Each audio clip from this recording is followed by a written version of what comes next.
Hello दोस्तों, दृष्टि IAS में आप सभी का स्वागत है। तो न्यूज ऑन मैप प्रोग्राम, जिसके अंतर्गत बहुत सारे सवाल प्रारंभिक परीक्षा में बनने की संभावना है और ऐसे जो भी खबरें बीते साल चर्चा में रही हैं तो उनको हम यहाँ पर कवर कर रहे हैं, और वो विशेष खबरें जो किसी महीने में खास तौर से चर्चा में रही हैं, इसी तरह अलग अलग महीनों को हम खंडवार करके यहाँ पर डिस्कस कर रहे हैं।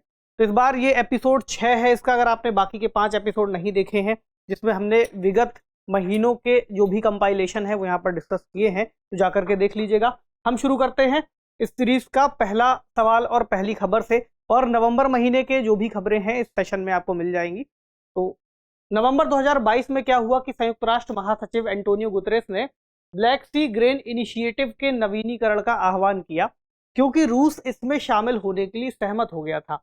अब ये खबर है जिस पर कोई भी सवाल फ्रेम किया जा सकता है। खबर को लेकर के सीधे प्रश्न भी बन सकता है स्टेटमेंट के तौर पर, और उससे खबर से कोई और उस स्थान को लेकर, उस देश को लेकर के कोई सवाल बनाया जा सकता है। जैसे कि निम्नलिखित में से कौन सा या कौन से देश काला सागर के तट पर स्थित है? बुल्गारिया, रोमानिया, जॉर्जिया, आर्मेनिया और ग्रीस का नाम यहाँ दिया हुआ है। बाकी नीचे आपको सही कूट का चुनाव करते हुए उत्तर बताना है। समझिए इस बात को कि काला सागर एक ऐसा स्थान है जो पिछले 1 साल से या 1 साल से ज्यादा समय से रूस और यूक्रेन युद्ध की वजह से बहुत ज्यादा चर्चा में रहा है। हालांकि काला सागर पर पहले भी प्रश्न पूछे जा चुके हैं, लेकिन अभी भी संभावनाएं कई तरह से हो सकती हैं। हम देखें कि काला सागर कहां पर है और इसके तट पर कौन कौन से देश हैं। यहाँ आपको लिखा दिख रहा है ब्लैक सी यानी काला सागर, और यूक्रेन यहाँ है, और यूक्रेन का दक्षिणी तट फिर इससे लगता है। और क्रीमिया को भी अगर आप देखेंगे, क्रीमिया जो एक समय यूक्रेन का हिस्सा था, आज के समय इस पर रूस ने एक तरीके से कब्जा किया हुआ है उनकी भाषा में, और रूस का कहना यह है कि ये हमारा ही क्षेत्र है। तो इसके तट पर कौन कौन से देश हैं? यूक्रेन, रोमानिया, बुल्गारिया, तुर्की या तुर्कीये, जॉर्जिया और रूस। हमारे पास जो विकल्प दिए हुए हैं उसमें बुल्गारिया है, रोमानिया है और जॉर्जिया है। जो नहीं है वो है ग्रीस और आर्मेनिया। इसकी लोकेशन देखिए, ग्रीस यहाँ है और ये यहाँ तुर्की के पास तक सीमा साझा करता है, और फिर आगे जो काला सागर का तट है वो इसे नहीं मिलता। और दूसरा, अगर आप आर्मेनिया को देखेंगे तो ये एक लैंडलॉक्ड कंट्री है या भू आबद्ध देश है, इसलिए इसके पास कोई भी तट मौजूद नहीं है। तो ये दोनों हो जाएंगे एलिमिनेट, और फिर सही कूट हो जाएगा 1, 2 और 3, यानी कि विकल्प ए में दिया हुआ है। इस हिसाब से आपको समझना है, और बाकी के भी क्षेत्र हैं वो भी महत्वपूर्ण है। चलिए अगली खबर, 23 से 25 नवंबर 2022 के मध्य राष्ट्रीय राजधानी दिल्ली में हिंद प्रशांत क्षेत्रीय संवाद यानी Indo Pacific regional dialogue IPRD का चौथा संस्करण संपन्न हुआ था। सवाल ये पूछ दिया जाए कि ये जो संस्करण है कहां पर संपन्न हुआ था, तो दिल्ली में हुआ था। कौन सा संस्करण हुआ था? तो चौथा हुआ था। प्रश्न क्या है? हिंद प्रशांत क्षेत्र के अंतर्गत सामान्यतः अफ्रीका महाद्वीप के पूर्वी हिस्से से अमेरिकी महाद्वीपों के पश्चिमी हिस्से तक के क्षेत्र को शामिल किया जाता है। इस संदर्भ में निम्नलिखित में से कौन सा सबसे सही यहाँ पर विकल्प है? हिंद प्रशांत क्षेत्र की बात कर रहा है, जो कि एक भू राजनैतिक क्षेत्र ज्यादा है। विकल्प क्या क्या है? हिंद प्रशांत क्षेत्र में 2 महासागरों और 3 महाद्वीपों का विस्तार है। दूसरा, हिंद महासागर क्षेत्र में 2 महासागरों और 4 महाद्वीपों का विस्तार है। तीसरा, हिंद महासागर क्षेत्र में 2 महासागरों और 5 महाद्वीपों का विस्तार है। उसके बाद इसमें 3 महासागरों और 4 महाद्वीपों का विस्तार है। तो आपको क्या लगता है कि कौन सा सही होगा? एक बार सोच करके देखिए कि अफ्रीका महाद्वीप के पूर्वी हिस्से से लेकर के आपको अमेरिका महाद्वीप तक जाना है। यहाँ आपको दिखेगा। तो हिंद प्रशांत क्षेत्र अगर आप यहाँ से शुरू करेंगे, जिसमें मेडागास्कर जैसे द्वीप भी आते हैं, तो फिर अफ्रीका हो जाएगा। इधर आप आएंगे तो इधर एशिया महाद्वीप भी आ जाएगा, फिर इधर ऑस्ट्रेलिया आ जाएगा, और आगे बढ़ेंगे तो प्रशांत महासागर का क्षेत्र लेना ही है। इससे जुड़े हुए नॉर्थ अमेरिका और साउथ अमेरिका के क्षेत्र भी हैं। यानी आपको क्या दिख रहा है कि इसमें लगभग 5 महाद्वीप शामिल हैं और 2 ओशियन यानी महासागर शामिल है। तो हम कहेंगे कि 2 महासागर और 5 महाद्वीप इसमें शामिल है। चूंकि ये भू राजनीतिक क्षेत्र है, इस हिसाब से हम इन द्वीपों को, इसमें महाद्वीपों को शामिल कर रहे हैं। तो विकल्प सी इसका सबसे सही उत्तर होगा। चलिए अगला है, नवंबर 2022 में 8वीं भारत नॉर्वे समुद्री संयुक्त कार्य समूह की बैठक मुंबई में आयोजित की गई। अब प्रश्न क्या है? निम्नलिखित कथनों पर विचार कीजिए। पहला, नॉर्वे पूरी तरह से आर्कटिक रेखा के उत्तर में स्थित है। दूसरा, नॉर्वे की राजधानी ओस्लो है जो बाल्टिक सागर के तट पर स्थित है। अब आप अगर सोचेंगे नॉर्वे कहाँ पर है, तो आपको आर्कटिक जो रेखा है वो तो समझ में आ जाएगी, लेकिन पूरी तरह से उत्तर में है या नहीं, हालांकि सही कथन का चुनाव करना है और ये पूरी तरह से उत्तर में नहीं है। आर्कटिक सर्कल ये वाला है जो आपको दिख रहा है, नॉर्वे यहाँ है, जो आर्कटिक सर्कल के उत्तर और दक्षिण दोनों ही क्षेत्रों में स्थित है, तो ये हो जाएगा गलत। दूसरा है नॉर्वे की राजधानी ओस्लो है, जो बाल्टिक सागर के तट पर है। इस स्टेटमेंट में आधा कथन सही है, नॉर्वे की राजधानी ओस्लो है यहाँ पर, लेकिन ये बाल्टिक सागर के तट पर नहीं है। बेसिकली कहें तो ये किसी भी समुद्र के डायरेक्टली तट पर नहीं है, नदी का एक जो तट है वो इसको मिलता है। तो अगर बाल्टिक सागर को देखेंगे तो लोकेशन यहाँ है, और ये किसी भी तरीके से बाल्टिक सागर तक नहीं आता। अगर आएगा भी जो नदी के रास्ते है तो नॉर्थ सी तक आएगा, ना कि बाल्टिक सागर तक। तो ये भी गलत हो जाएगा क्योंकि बाल्टिक सागर के तट पर स्थित नहीं है। कौन सा सही है? तो दोनों ही कथन सही नहीं है, इस हिसाब से ऑप्शन डी सही उत्तर है।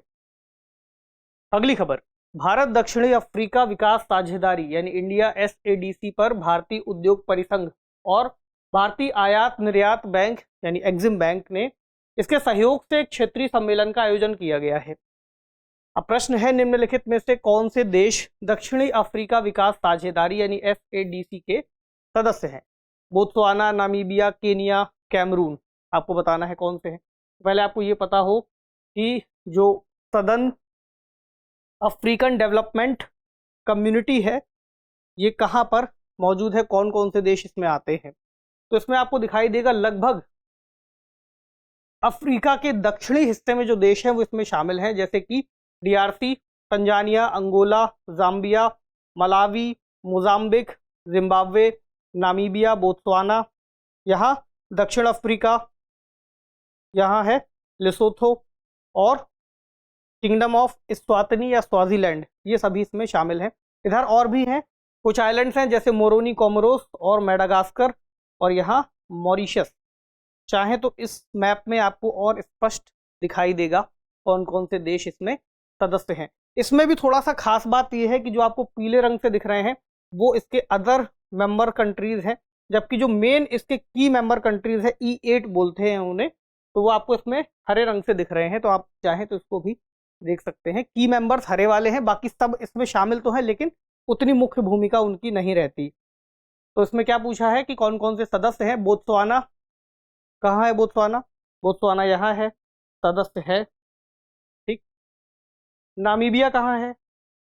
तो नामीबिया कहाँ है? ये नामीबिया भी इसका सदस्य है। केन्या और कैमरून को अगर आप देखेंगे तो कैमरून यहाँ है, ठीक है, ये इसका सदस्य नहीं है, और केन्या यहाँ है, ये भी इसका सदस्य नहीं है।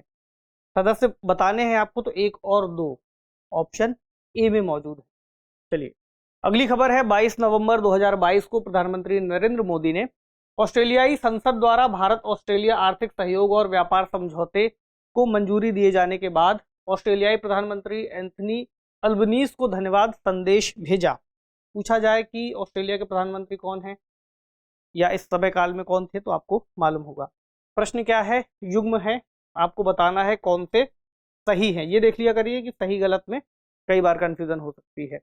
अब यहाँ पर भौगोलिक स्थल हैं और अवस्थिति है, जैसे कि दक्षिणी आल्प, न्यूजीलैंड के दक्षिणी द्वीप पर कारपेंट्रिया की खाड़ी, ऑस्ट्रेलिया के दक्षिण में किम्बरले का पठार, दक्षिण पश्चिम ऑस्ट्रेलिया में, और तस्मान सागर दिया हुआ है तस्मानिया के पश्चिम में। एक एक करके देखें, दक्षिणी आल्प्स कहाँ है, क्या न्यूजीलैंड के दक्षिणी द्वीप पर है या फिर नहीं है? तो सदर्न आल्प्स या दक्षिणी आल्प्स यहाँ है, और ये न्यूजीलैंड का उत्तरी द्वीप और दक्षिणी द्वीप, तो दक्षिणी द्वीप में ही मौजूद है। तो आप कहेंगे कि ये जो युग्म है ये सही है। दूसरा है कारपेंट्रिया की खाड़ी, ऑस्ट्रेलिया के दक्षिण में, ये कहाँ है? कारपेंट्रिया की खाड़ी है यहाँ, और ये ऑस्ट्रेलिया के दक्षिण में ना होकर के इससे उत्तर में है। अगर आप ऑस्ट्रेलिया के दक्षिण में देखेंगे तो यहाँ आपको दिखाई देगा ग्रेट ऑस्ट्रेलियन बाइट। ऑस्ट्रेलिया के दक्षिण में क्या है? ग्रेट ऑस्ट्रेलियन बाइट, और उत्तर में है कारपेंट्रिया की खाड़ी, तो ये गलत है। अगला किम्बरले का पठार, दक्षिण पश्चिम ऑस्ट्रेलिया में, तो किम्बरले का पठार यहाँ है। दक्षिण पश्चिम ऑस्ट्रेलिया कहाँ क्षेत्र होगा? ये कहाँ है? उत्तर पश्चिम ऑस्ट्रेलिया कह सकते हैं, ये भी गलत है। अगला तस्मान सागर, तस्मानिया के पश्चिम में, अब देखिए ये है तस्मानिया, तस्मान सागर का क्षेत्र यहाँ मार्क किया हुआ है। तो तस्मान सागर तस्मानिया के पूर्व में है, ना कि पश्चिम में। पश्चिम में जाएंगे तो फिर ऑस्ट्रेलियन बाइट और जो सदर्न ओशियन है इसका क्षेत्र आ जाएगा। ये भी हो जाएगा गलत।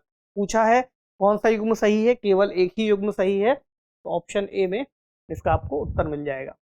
अगली खबर है 4 नवंबर 2022 को व्यापार, आर्थिक, वैज्ञानिक और तकनीकी सहयोग पर भारत किर्गिज गणराज्य अंतर सरकारी आयोग का 10वां सत्र आयोजित किया गया था। प्रश्न क्या है, मध्य एशिया के 5 देशों में से कौन सा एक अन्य 4 देशों के साथ सीमा साझा करता है? जो मध्य एशिया के देश हैं अपने आप में खबरों में रहते ही हैं, उस पर सवाल भी खूब बनते हैं, लेकिन इनके जो नाम है वो बहुत कंफ्यूजन क्रिएट कर सकते हैं अगर आपने इनको ठीक से नहीं देखा है और बार बार रिवाइज नहीं किया है, क्योंकि नाम ही ऐसे हैं, कजाकिस्तान, किर्गिस्तान, उज्बेकिस्तान, ताजिकिस्तान। इसमें आपको ये बताना है कि इसके जो 5 देश हैं उनमें से कौन सा एक ऐसा है जो बाकी के 4 के साथ सीमा साझा करता है। तो लगभग वही सीमा साझा करेगा जो मध्य में होगा। यहाँ आपको ये सभी देश दिख रहे हैं, कजाकिस्तान, उज्बेकिस्तान, तुर्कमेनिस्तान, किर्गिस्तान और ताजिकिस्तान। अब समझने वाली बात याद कर लीजिएगा कि कजाकिस्तान ताजिकिस्तान के साथ सीमा साझा नहीं करता। दूसरा, तुर्कमेनिस्तान, किर्गिस्तान और ताजिकिस्तान के साथ सीमा साझा नहीं करता। तो ये दोनों पहले ही एलिमिनेट हो जाएंगे और ये भी एलिमिनेट हो जाएंगे, क्योंकि अगर ये नहीं साझा कर रहा तो ये भी नहीं कर रहे। बीच में कौन सा है? उज्बेकिस्तान। ठीक है, मार्क कर लीजिए इसको। अगर मैप नहीं लिया है तो वीडियो पॉज करके ले आइए, एटलस में इसको मार्क कीजिए कि उज्बेकिस्तान मध्य में है जो बाकियों के साथ सीमा साझा करता है। Option C. ना केवल इस परीक्षा में, किसी भी अगर आप अन्य परीक्षा को भी दे रहे होंगे उसमें भी सवाल पूछा जा सकता है इस क्षेत्र को लेकर के। अगली खबर है नवंबर 2022 में भारत के उपराष्ट्रपति ने कंबोडिया की राजधानी नोम पेन्ह में 19वें आसियान भारत शिखर सम्मेलन में भाग लिया। इसका आयोजन भारत आसियान संबंधों के 30 वर्ष पूरे होने के उपलक्ष्य में किया गया था। अब कुछ ऐसे सवाल बन सकते हैं जो आसियान देशों को लेकर के हों, पूछे भी जाते हैं। निम्नलिखित कथनों पर विचार कीजिए। पहला, आसियान देशों में केवल एक देश से विषुवत रेखा गुजरती है। दूसरा, पूर्वी तिमोर या ईस्ट तिमोर आसियान समूह का देश नहीं है। तीसरा, आसियान देशों में लाओस एकमात्र देश है जिसके पास कोई समुद्री बंदरगाह नहीं है। ये ऐसे की पॉइंट्स हैं जो आम तौर पर हमें दिखाई नहीं देते। इसका उत्तर जानने के लिए आपको ये पता हो कि आसियान देशों में कौन कौन से देश शामिल हैं और उनकी अवस्थिति क्या है, खास तौर से भौगोलिक अवस्थिति के हिसाब से कौन कौन सी रेखाएं वहां से गुजरती हैं और कहां पर मौजूद है। तो अब आपको यहां पर दिखाई देगा कि पहले स्टेटमेंट में कहा है केवल एक देश से विषुवत रेखा गुजरती है। तो आपको विषुवत रेखा यहां दिख जाएगी लाल रंग से, जो मैं भी ड्रॉ कर देता हूं। ये है विषुवत रेखा और केवल एक ही देश से गुजरती है, ये बात सही है। जो आसियान देशों में है वो है इंडोनेशिया। पहला स्टेटमेंट है सही। दूसरा, पूर्वी तिमोर आसियान समूह का देश नहीं है। पूर्वी तिमोर या ईस्ट तिमोर कहाँ है? ये आपको यहां दिख जाएगा। ठीक है, और इसमें भी कौन सा? ये वाला एरिया और ये छोटा सा एरिया है यहाँ पर। इसकी राजधानी है दिल्ली। याद रखिएगा, पूर्वी तिमोर जो कि आसियान समूह का हिस्सा नहीं है। तो ये सही है स्टेटमेंट। अगला, आसियान देशों में लाओस एकमात्र देश है जिसके पास कोई समुद्री बंदरगाह नहीं है। तो लाओस कहाँ है? लाओस यहाँ है और ये एक भू आबद्ध देश है, इसलिए इसके पास कोई बंदरगाह नहीं है। और ये बात सही है कि ये एकमात्र ऐसा देश है जिसके पास कोई बंदरगाह नहीं है आसियान समूह का। अब आसियान समूह में कौन कौन से देश शामिल हैं इसका नाम आपको कमेंट सेक्शन में लिखना है। 10 देश हैं, उनके नाम चाहे तो आप इस मैप से खोज लीजिए या फिर गूगल कर लीजिए और उसको एक बार लिख लीजिए और मार्क कर लीजिए, ताकि आपको ये पता हो कि कौन कौन से देश इसमें आते हैं। ठीक है, ये आपका होमवर्क है। चलिए, अगली खबर है नवंबर 2022 में बांग्लादेश की राजधानी ढाका में हिंद महासागर रिम एसोसिएशन यानी IORA की 22वीं मंत्रिपरिषदीय बैठक का आयोजन किया गया। ठीक है, तो निम्नलिखित में से देशों का कौन सा समूह इंडियन ओशन रिम एसोसिएशन या फिर IORA के सदस्यों का है? दक्षिण अमेरिका, तंजानिया, जिबूती, सऊदी अरब, श्रीलंका, फ्रांस, सिंगापुर और UAE या संयुक्त अरब अमीरात, म्यांमार, कोमोरोस, मेडागास्कर और UK, इसके अलावा ऑस्ट्रेलिया, न्यूजीलैंड, पाकिस्तान और ईरान। देखिए ये आसान है, देखने में यहाँ पे टफ लग सकता है। हालांकि इस प्रश्न को हम पहले भी सॉल्व कर चुके हैं, अगर आपको याद हो तो। इसमें आपको दिख रहा है भारत और भारत के आसपास जो भी तटीय देश है भारत के पास हिंद महासागर के अंतर्गत जो मौजूद हैं, लगभग वे सभी इसमें आते हैं। जैसे कि साउथ अफ्रीका, यहाँ Mozambique, Kenya, Tanzania, Somalia, Yemen, Oman, UAE भी आता है, Iran, Bharat, Bangladesh, Thailand, Sri Lanka, Singapore, Malaysia, Indonesia, नाम दिए हुए हैं। कुल 23 सदस्य हैं इसमें, नाम देख लीजिएगा। जो याद रखना है वो क्या है, एक तो ये कि यहाँ पर फ्रांस का एक क्षेत्र मौजूद है, एक आइलैंड है जो फ्रांस ओन करता है या फ्रांस की टेरिटरी कहा जाता है, तो फ्रांस यहाँ पर है। आपको अगर ये आ जाए कि फ्रांस कैसे होगा, है यहाँ पर। दूसरा याद रखना है कि इसमें पाकिस्तान नहीं है, ठीक है। और तीसरा म्यांमार नहीं है। इन तीन चीजों से हो सकता है कि कोई ऑप्शन आप एलिमिनेट भी कर पाए, जैसे कि अगर हम यहाँ देखें, अच्छा हाँ, सऊदी अरब भी इसमें नहीं है, तो भी याद रखिएगा। संयुक्त अरब अमीरात है लेकिन सऊदी अरब नहीं है। अब देखते हैं, पहले वाले में सऊदी अरब है, एलिमिनेट आप कर सकते हैं। दूसरा इसका उत्तर ही है, श्रीलंका, फ्रांस, सिंगापुर और यूएई। तीसरे में आप देखेंगे तो म्यांमार है जो कि इसका सदस्य नहीं है। उसके बाद आप देखेंगे इसमें पाकिस्तान है जो कि इसका सदस्य नहीं है। ऑस्ट्रेलिया इसका सदस्य है, ये याद रखिए। चलिए अगली खबर है, 14 से 25 नवंबर 2022 के मध्य वन्य जीवों और वनस्पतियों की लुप्तप्राय प्रजातियों के अंतर्राष्ट्रीय व्यापार पर अभिसमय यानी कि साइट्स की बात हो रही है, के पक्षकारों की 19वीं बैठक COP19 पनामा में आयोजित की गई। ये स्टेटमेंट महत्वपूर्ण है, इसको नोट कर सकते हैं आप। इससे भी सवाल पूछा जा सकता है कि साइट्स की जो 19वीं बैठक है या COP19 है, कहाँ पर आयोजित की गई। प्रश्न क्या है, इस क्षेत्र को लेकर के।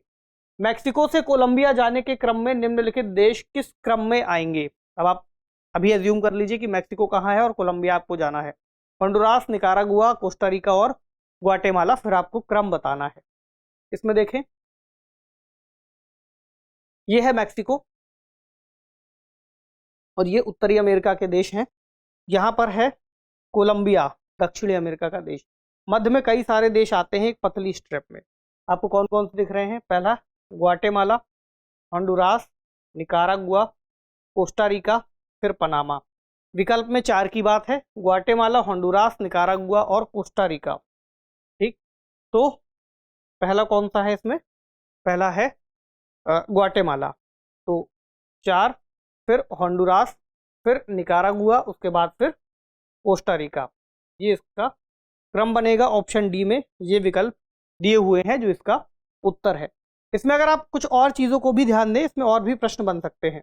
जैसे एक प्रश्न ये बन सकता है कि इन देशों में ऐसा कौन सा देश है जिसका तट केवल कैरेबियन सागर या फिर आप कहें कि अटलांटिक महासागर से लगता है, तो वो है बेलीज, जिसके पास अटलांटिक महासागर वाला तट है। एक सवाल और कि कौन सा ऐसा देश है जिसका तट केवल प्रशांत महासागर से लगता है, तो वो है यहाँ पर एल सल्वाडोर। ठीक है, बाकी देशों के पास लगभग जितने हैं उनके सभी के पास दोनों ही तट मौजूद हैं। अगली खबर, मुदुमलाई टाइगर रिजर्व के द्वारा जारी एक प्रेस विज्ञप्ति के अनुसार सेना स्पेक्टिबिलिस नामक एक विदेशी प्रजाति का पेड़ मुदुमलाई टाइगर रिजर्व के बफर जोन में काफी तेजी से प्रसार कर रहा है। अब प्रश्न क्या बन सकता है, निम्नलिखित कथनों पर विचार कीजिए। पहला, Mudumalai tiger reserve Nilgiri biosphere reserve का हिस्सा नहीं है। दूसरा, मुदुमलाई टाइगर रिजर्व तमिलनाडु में स्थित है। तीसरा, भारत के कुछ राज्यों में 5 या उससे अधिक टाइगर रिजर्व भी हैं। पॉज करके इसका उत्तर देने की कोशिश कीजिए कि क्या हो सकता है इसका उत्तर। ठीक है, चलिए बताते हैं। इसमें जो पहला वाला है ये गलत है क्योंकि ये इसका हिस्सा है, और बाकी के दोनों स्टेटमेंट सही है। कैसे सही है देख लेते हैं। क्या कहा गया है, मुदुमलाई टाइगर रिजर्व, यहाँ पर जो भी नाम दिए हुए हैं ये इस तरह का जो रंगीन सा आपको क्षेत्र दिख रहा है, ये नीलगिरी बायोस्फीयर रिजर्व का हिस्सा है। इसमें कई सारे क्षेत्र आते हैं, जैसे कि कई नेशनल पार्क हैं, कई वाइल्ड लाइफ सेंचुरी हैं, कई टाइगर रिजर्व हैं। ठीक, तो मुदुमलाई टाइगर रिजर्व भी इसका हिस्सा है, इस बात को याद रखिए। ठीक है, तो पहला स्टेटमेंट गलत हो गया। और ये कहाँ है, तमिलनाडु में स्थित है। ये वाला ये जो क्षेत्र है बेसिकली ये वाला है जो आपको नीले रंग से दिख रहा है। हिस्सा नहीं है कहा गया ना, तो हिस्सा है यानी ये गलत है। तमिलनाडु में स्थित है, ठीक है। अब भारत के कुछ राज्यों में 5 या उससे अधिक टाइगर रिजर्व भी हैं, इसको देखें तो इसमें आपको बहुत सारे जितने भी टाइगर रिजर्व हैं उसके नाम दिए हैं। लगभग 53 टाइगर रिजर्व यहाँ पर मौजूद हैं और भारत के अलग अलग क्षेत्रों में फैले हुए हैं। कौन कौन से राज्य हैं जहाँ पर ये हो सकते हैं? जैसे कुछ राज्यों की बात है, आप देखेंगे तो तमिलनाडु में 1 2 3 4 5 5 तो आपको तमिलनाडु में मिल जाएंगे। दूसरा अगर आप मध्य प्रदेश में देखेंगे 1 2 3 4 5 6 7 8 7 या 8 आपको इस क्षेत्र में भी मिल जाएंगे और इनकी जो नंबरिंग दी हुई है उसके नाम यहाँ लिखे हुए हैं। जैसे मुदुमलाई टाइगर रिजर्व 20वें नंबर पर है तो वो आपको यहाँ मिल जाएगा। तो अगर आप चाहें तो इसका एक स्क्रीनशॉट ले लीजिए और फिर देख लीजिएगा आवश्यकता पड़ने पर कि कौन कौन से टाइगर रिजर्व कहाँ कहाँ पर मौजूद हैं। अब इसका उत्तर क्या है? कौन से कथन सही है? दूसरा और तीसरा, यानी ऑप्शन सी इसका उत्तर है। चलिए अगली खबर है 8 नवंबर 2022 को भारत जलवायु के लिए मैंग्रोव गठबंधन में शामिल हो गया। इसको MAC कहा गया है पहल को। तो MAC पहल को इसी माह मिस्र में हुए UNFCCC की COP27 बैठक के दौरान UAE और इंडोनेशिया ने प्रस्तावित किया था। इंपॉर्टेंट लाइन हो सकती है।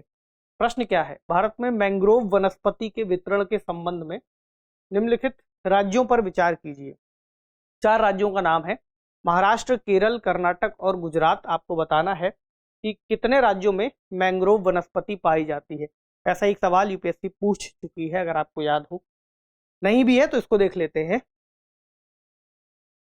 अब समझिए इस बात को कि भारत में जितने भी तटीय राज्य हैं लगभग सभी में मैंग्रोव वनस्पति पाई जाती है। इस बात को याद रखिए।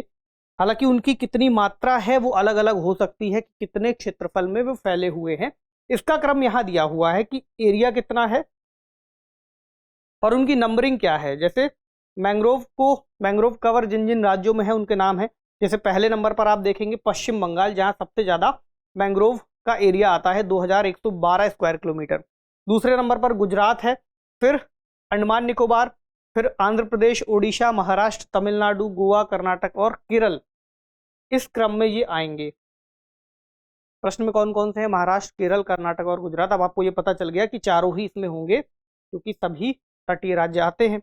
और केवल तटीय राज्य ही नहीं आते, कुछ यूटीज भी हैं, जैसे दादर एवं नगर हवेली, यहाँ आपको मिल जाएगा लक्षद्वीप, यहाँ पुदुचेरी, इनमें भी मैंग्रोव पाए जाते हैं। इस हिसाब से इसका उत्तर आपको सॉल्व करना है। ऑप्शन डी सही जवाब। अगला प्रश्न, पहले खबर देखें। यूनेस्को द्वारा किए गए एक अध्ययन में पाया गया है कि तापमान वृद्धि को सीमित करने के प्रयासों के बावजूद यूनेस्को की विश्व धरोहर में शामिल 1/3 ग्लेशियर या हिमनद खतरे में है। प्रश्न क्या है? निम्नलिखित ग्लेशियरों को पूर्व से पश्चिम के क्रम में व्यवस्थित करना है, यानी हमें ईस्ट से वेस्ट की ओर जाना है। ग्लेशियर हैं जेमू ग्लेशियर, रेमो ग्लेशियर और हिस्पर ग्लेशियर। ग्लेशियर्स को लेकर के भी यूपीएससी सवाल पूछ चुकी है। स्टेट में भी हो सकता है पूछ लिया जाए, यूपीपीएससी में भी प्रश्न पूछे जाने लगे हैं इस तरह के। तो इनका क्रम समझने के लिए इनकी लोकेशन को देखें। तो जेमू ग्लेशियर आपको मिलेगा सिक्किम के पास, उत्तरी सिक्किम का हिस्सा है, यहाँ पर मौजूद है। उसके बाद आपको मिलेगा रेमो ग्लेशियर, सियाचिन ग्लेशियर के पूर्व में। ठीक, इस बात को आप याद रख सकते हैं। रेमो ग्लेशियर यहाँ है। फिर और अगर आप पश्चिम की ओर बढ़ेंगे तो आपको मिलेगा हिस्पर ग्लेशियर यहाँ।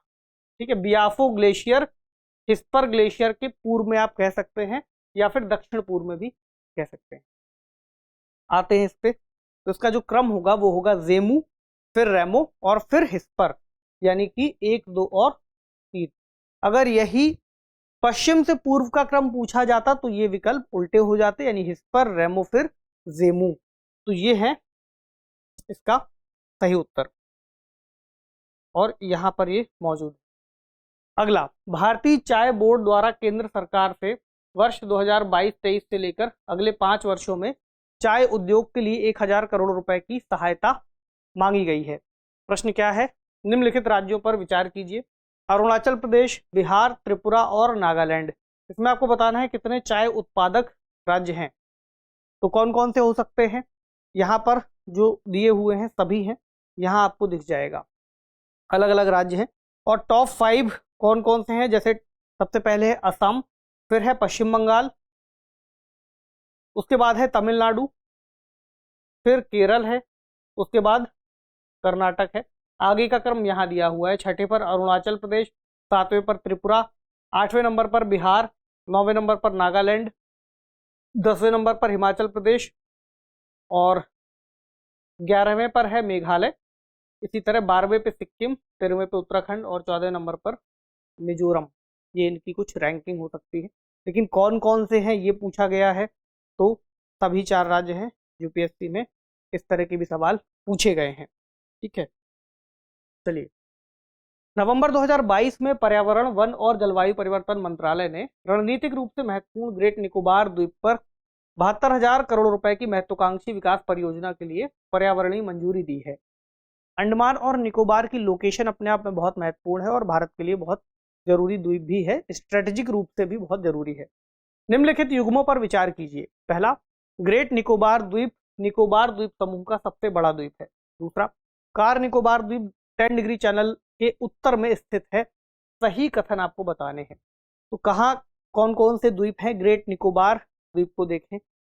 अंडमान आइलैंड और निकोबार आइलैंड, उत्तरी और दक्षिणी, पहले ये समझ लीजिए। दूसरा, ग्रेट निकोबार की बात की गई है, इसमें इसके जो भी आइलैंड्स हैं यहाँ पर आपको दिख रहे हैं, सबसे बड़ा आइलैंड ग्रेट निकोबार आइलैंड ही है। पहला कथन सही है। दूसरा कहा गया है कार निकोबार द्वीप 10 डिग्री चैनल के उत्तर में है। अब चूंकि निकोबार लगा है तो आप एक बार ये एज्यूम कर सकते हैं कि 10 डिग्री चैनल जो कि इसका प्राकृतिक विभाजक माना जाता है अंडमान और निकोबार द्वीप समूहों के बीच का, तो कार निकोबार इसके उत्तर में नहीं होगा बल्कि इसके दक्षिण में होगा और वो यहाँ है कार निकोबार। ठीक, तो 10 डिग्री चैनल के दक्षिण में है ना कि उत्तर में। ये स्टेटमेंट है गलत। सही कौन सा है? केवल एक, विकल्प ए में दिया हुआ है। तो आज हमने जिन सवालों पर यहाँ अभ्यास किया है इनको मार्क कर लीजिएगा। अगर अभी आपके पास पुस्तिका ना रही हो तो वीडियो को दोबारा रिवाइज करके फिर मार्क कर लीजिएगा। उसके हिसाब से जो आपका अभ्यास है बेहतर होगा। आपसे मिलेंगे अगले सेशन में कई अन्य महत्वपूर्ण घटनाओं और खबरों को कवर करते हुए। पढ़ते रहिए, अपना ख्याल रखिए। शुक्रिया।